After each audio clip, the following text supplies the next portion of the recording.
Welcome back, guys, to A Trucker's Life. This is Gasolina636, and I welcome you guys back. And today we're gonna interview a friend that we met last night. This is what I talk about, guys, about being able to talk to people, and eventually you become friends. And if you're not friends, at least you spoke to them and you understood a little bit about their life.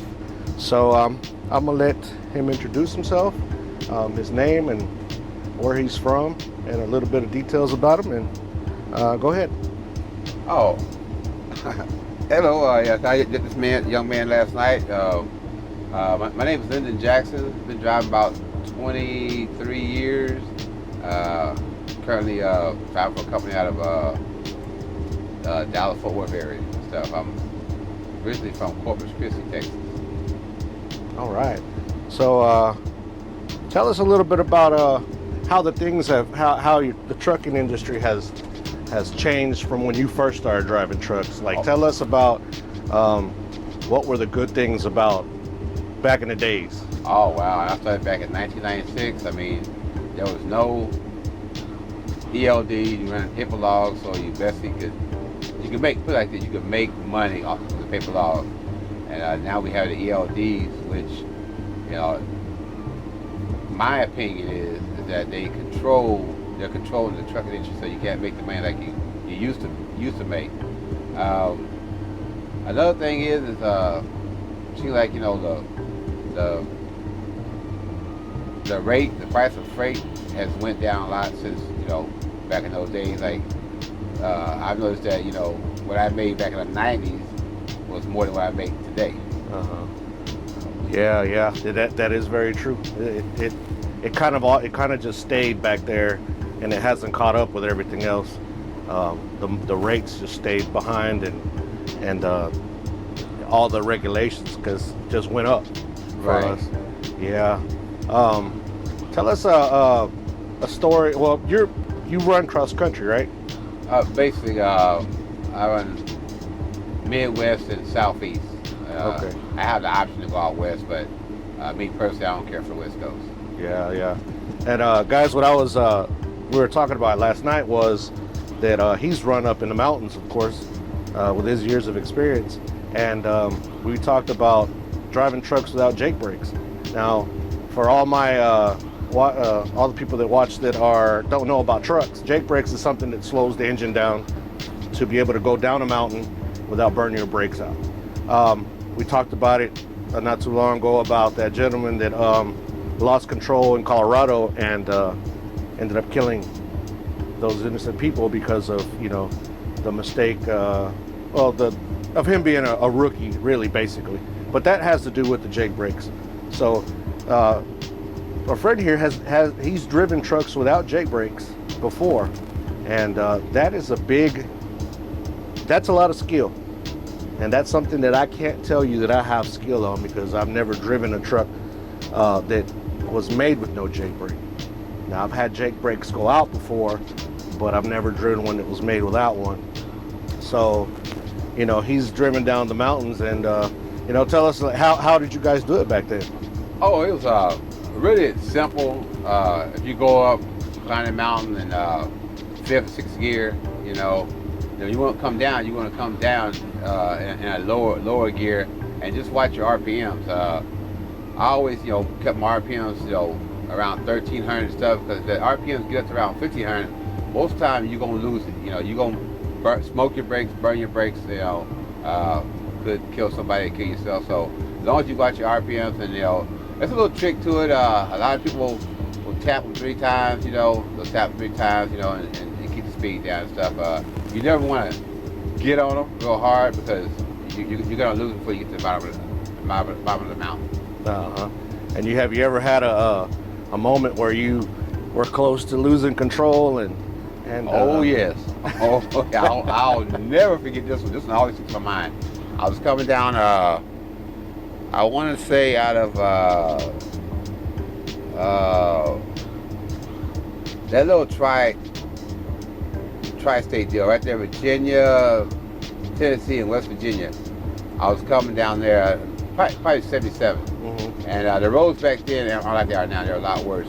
And I was coming down there, And when you come down towards the not at the bottom, but maybe 6% way down, it's gonna go to the right and then back to the left real quick. Well, I happened to come down this time, thought I had control of stuff, and I noticed my RPMs were steady going up.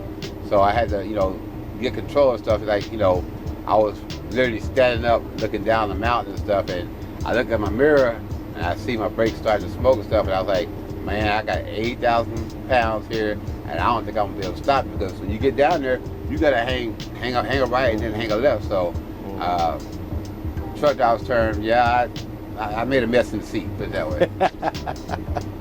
Yeah. In your opinion, you saw, of course, the incident with the guy from Colorado, right?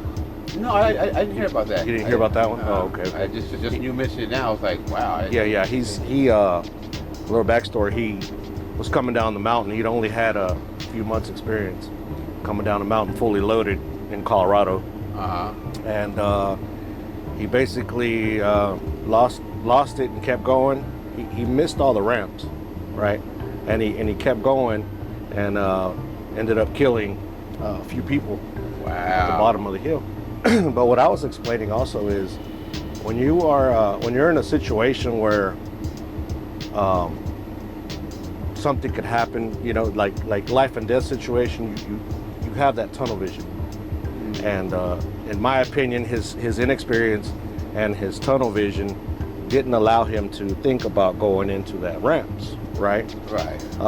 Have you experienced anything like that, where you just, you're focused on trying to, like that day, you were focused on trying to slow your truck down, right, and some other things, certain things didn't even register. Right. Yeah. I was in that. I can't remember whether we had runaway ramps on that particular interstate or not and stuff, but I was kind of like him. I didn't look for him and stuff, but like I said, I kind of kept the RPM in I call it a safe range. So luckily, knock on wood, I had to didn't have any accidents or kill anybody. So right. It happens, but I tell guys, you just gotta always be observant. Watch what you're doing. Hey, listen to your truck. Just don't try to be, as he call a super trucker, because there's very few really super truckers out here. So yeah, that's true. Because I think with my 18 years, I still don't consider myself even close to a super trucker. I got some experience under my belt, but right. Super trucker, no.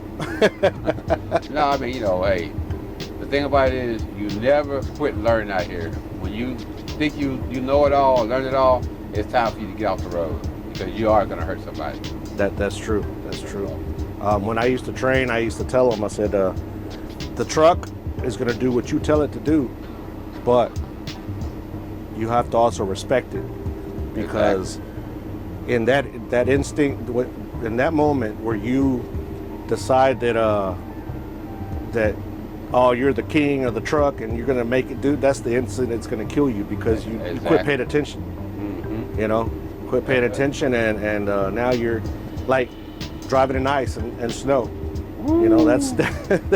That's one that a lot of guys get into that moment where they're, I can handle this, and next thing you know, they're in the ditch. That's right. You're exactly right. That's one thing, guys. You just gotta go with your gut, and you gotta pay attention to what's going on, because if your gut tells you to stop, you need to stop. It just is what it is. I always tell truck drivers that ice, heavy rain, sleet, and snow, the wind and stuff, that's all Mother Nature. And from search my memory, Mother Nature is undefeated. You're not gonna win, So respect Mother Nature, and you'll be all right. Slow the truck down, Definitely. and stuff. Definitely. Now let's go back to like the beginning when we were first driving trucks. Was the camaraderie out there? Like, would people help you and yes, and sir. stop and Yes, sir. Back then, if you're on the road, it wasn't nothing but you blow the tire and stuff. you might have 2 or 3 drivers that would pull over and and ask if you need any help or anything, or like a CB. The CB we use a lot back then. It's kind of like a lost art now, but guys would be on the CB saying, "Hey, driver, you okay? You okay? You need anything?" Stuff, right? It was a lot better back then. Now they'll just pass right by you. I mean, it could be same company and they'll pass right by you. Ain't gonna they'll ask you if you're all right, you need anything. So it was guys helped each other out a lot, more back then than today. Today it's like everybody's on their own, doing their own thing. So Right. Yeah, and I also remember that back in the day, I caught the tail end of that, of the camaraderie, and everybody helping each other. And I remember you would, meet somebody, you go in and eat, hang out and talk to them, eat with them, get to know them and stuff like that. And I have a little story where I had went to sleep I turned my truck off, but I left my lights on, right?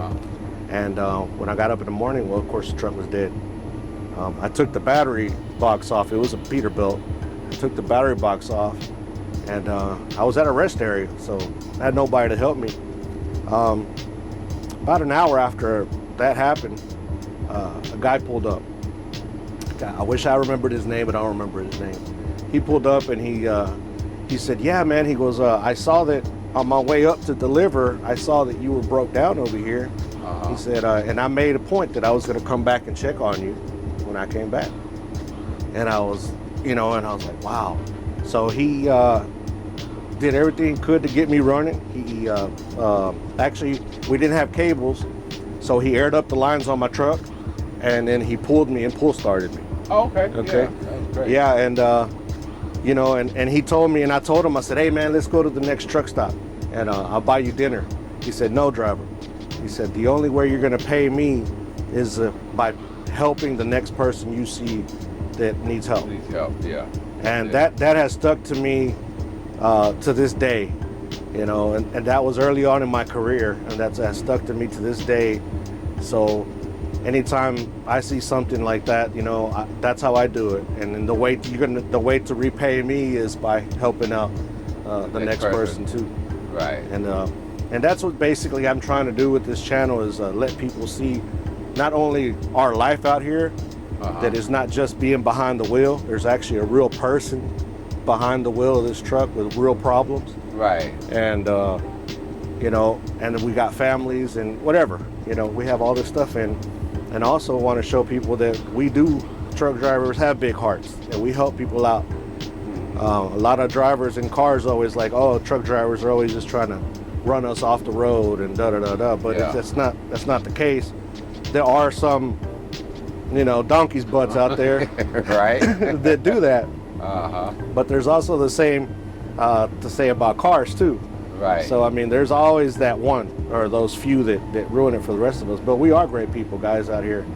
And so we're going to let our friend go. You got anything last that you want to tell us out here?